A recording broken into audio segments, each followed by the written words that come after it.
In 2025, Cambodia's military is undergoing one of its most significant transformations in decades. Facing a turbulent regional landscape and lingering border disputes, most notably with Thailand, Cambodia has quietly but assertively strengthened its military capabilities.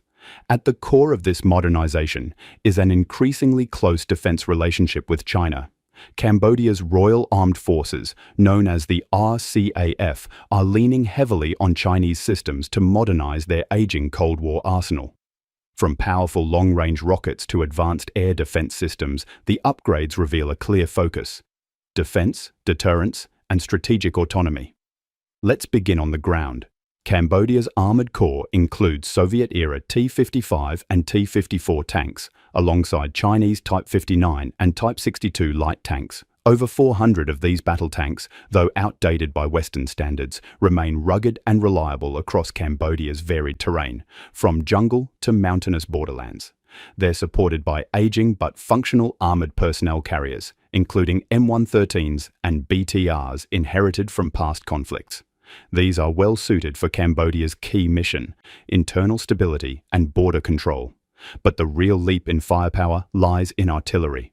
In 2022, Cambodia acquired 15 units of the Chinese PHL-03, a 300mm multiple launch rocket system capable of striking targets 130 kilometers away.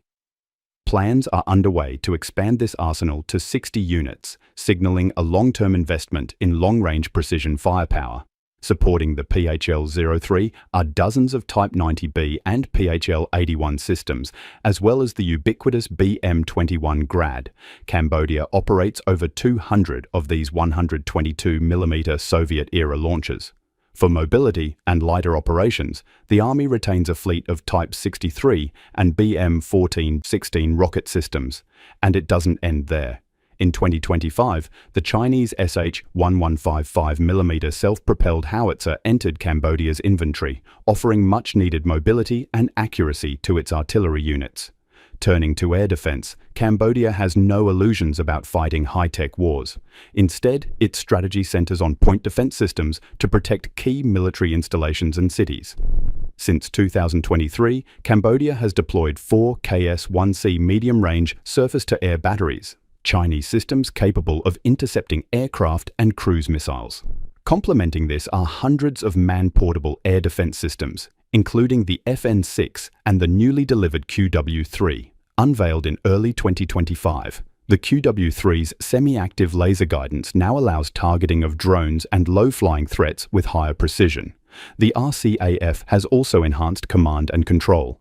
As of this year, the TH-S311 SmartCom system is fully integrated, offering real-time tracking and fire coordination, a significant leap from the previous analog methods. Cambodia's Air Force, however, remains minimal. There are no active fighter jets. Instead, the focus is on logistics and internal security. The fleet includes Mi-17 and Z-9 helicopters, supported by a handful of light transport planes such as the Chinese Ma-60 and the Czech-built BN-2. But this could soon change. Cambodia is preparing to receive 5 L-39 NG light combat aircraft from the Czech Republic. These jets could serve both training and light strike roles, marking a symbolic return to combat aviation after the retirement of the MiG-21s. On the infantry front, Cambodia maintains a hybrid arsenal. The reliable AK-47 remains the standard rifle, backed by the Chinese QBZ-95 for elite forces. Sniper and anti-tank capabilities are bolstered with AWM rifles and Cornet missiles, recently sourced from Russia. Despite its growing arsenal, Cambodia's defense posture is clearly reactive. With just over 124,000 active personnel and a $1.3 billion defense budget, it's dwarfed by Thailand's $5.7 billion and nearly triple the manpower. Still, the RCAF is not preparing for offensive wars.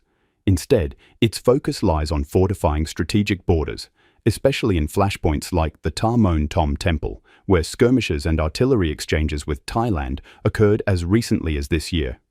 Defense Minister T. Seha has emphasized that Cambodia's buildup is purely defensive. Yet, its alignment with China sends a strong regional signal.